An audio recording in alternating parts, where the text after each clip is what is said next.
But with that being said, many people have said that there are, we've talked about liberal and conservative, and it's not a monolithic. I like that word because it's true. It's not static, or we can't just stereotype certain people. Oh, I'm going to vote for him because he's a Republican justice, or I'm going to vote for him because he's a Democratic justice, or liberal leanings, conservative leanings. Many people are under the impression that the Texas Supreme Court has become more conservative, quote unquote conservative. Now, you know, in my opinion, this may be the voice of the people right now in Texas, how they vote, because justices are voted in. Right. So, I mean, what's your take on that as far as the interpretation, or as you're going out there in this great state of ours? Have you been hearing that, that the court is too conservative?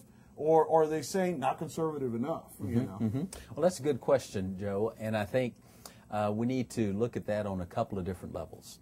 First, the courts are an independent branch among the three branches of government. We know there's an executive, legislative, and judicial branch.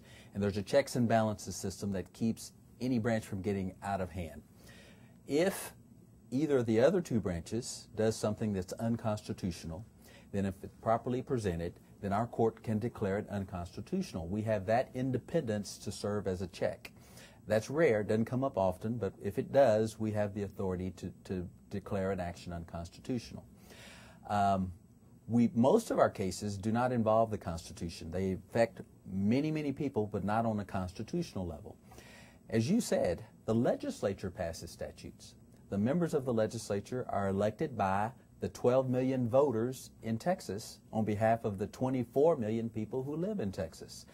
When those people elect the representatives, tell them what they think about issues in public opinions, phone calls, letters, the legislature passes bills, then the elected governor signs those into law.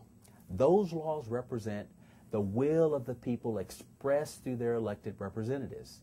As a judge, as a modest judge, it's not my authority to undermine or change the policies put into effect by the people. When those policies and statutes are constitutional, satisfy the Constitution, then it's my job, as Joe said, to interpret the laws as written fairly and consistently. So if you have a law that's fundamentally fair, it's on the books, then everybody gets justice if you get a fair and consistent application of that law. What's unfair is if a judge changes it for some people and then doesn't change it for other people. That's not fair. So you're right. The legislature makes policies. The courts then interpret and applies those policies in our decisions. So the decisions of the court in interpreting those statutes will reflect the legislature's objectives. But don't confuse the legislature's agenda with the court's agenda. I don't have an agenda. My agenda is to be fair in applying the law to everybody. But when I interpret a statute, the legislature's objectives should be reflected in the opinion interpreting that statute. So I think some people confuse the two. But it would be wrong, Joe, if I took a statute and then changed it so it did not reflect the legislature's objective. That's judicial activism. That's substituting a personal agenda for the will of the people expressed through the legislation that's passed. So it is my job, and I took an oath, to uphold the law and apply the Constitution and laws of this state fairly and consistently.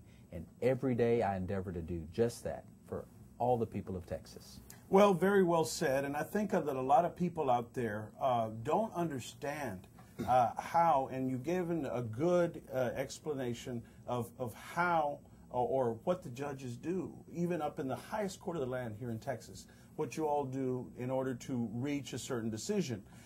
Many people hear special interest groups saying this or that, or we don't like this particular judge because he's legislating from the bench. And what you said you took an oath not to do, and I believe that many of those sort of spin or the media campaign on that sometimes is to get the judge that they want up in there. But really, a judge has the tremendous responsibility of, as you said, not trying to put their own will on the people, but really the people voted for many of these laws in the books or had their representatives introduce this legislation.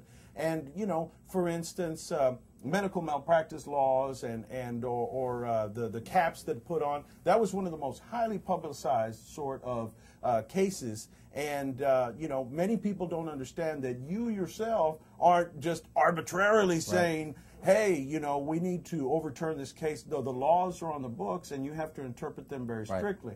And that was a hot button issue, Judge. That was, you know, for the last, and it still is today. We still haven't seen many of the effects of the passing of that legislation, and it may have had some other effects on personal injury. But be that as it may, again, I want to underline to everybody that Justice Wainwright and the other judges on the Supreme Court aren't there to change the law from the bench. You know, they have to respect the will of the people and do their job. With that being said, and knowing that we're going to talk about some hot-button cases and things that you've seen come across your plate, you know, in the second half, I want to ask you, from your experience from coming from lawyer to judge of the 334th District Court in Harris County, serving there, and then elevating up to the Texas Supreme Court, how have you seen from your experience of being a lawyer? And I wanted to ask your background as a lawyer, and then you became a district judge, and then coming up to the Supreme Court, how has your view changed, or has it changed about the law or looking at the court system? Okay. Well, Joe, first let me say I'm honored and feel very privileged to be able to serve our state on the Supreme Court of Texas. As I said, there's about 24 million people in Texas, and 9 of us get to serve on our state Supreme Court. So I really appreciate the people electing me to the Supreme Court. I'm up for re-election this next month, November 4th, and I hope to get re-elected to another term. When I was a lawyer, I practiced for almost 12 years. I tried cases representing people and entities and worked hard to get them a fair shake in their disputes. Then I was appointed to be a district judge in Houston, and for 3.5 years I tried cases, took many, many dozens of jury verdicts and tried a lot of bench trials, resolved thousands of cases, and learned a lot in addition to my almost 12 years of practice. And then in 2001, a justice on the Texas Supreme Court announced she was retiring at the end of 2002, at the end of her term. And so I announced I was running for an open seat on the Supreme Court.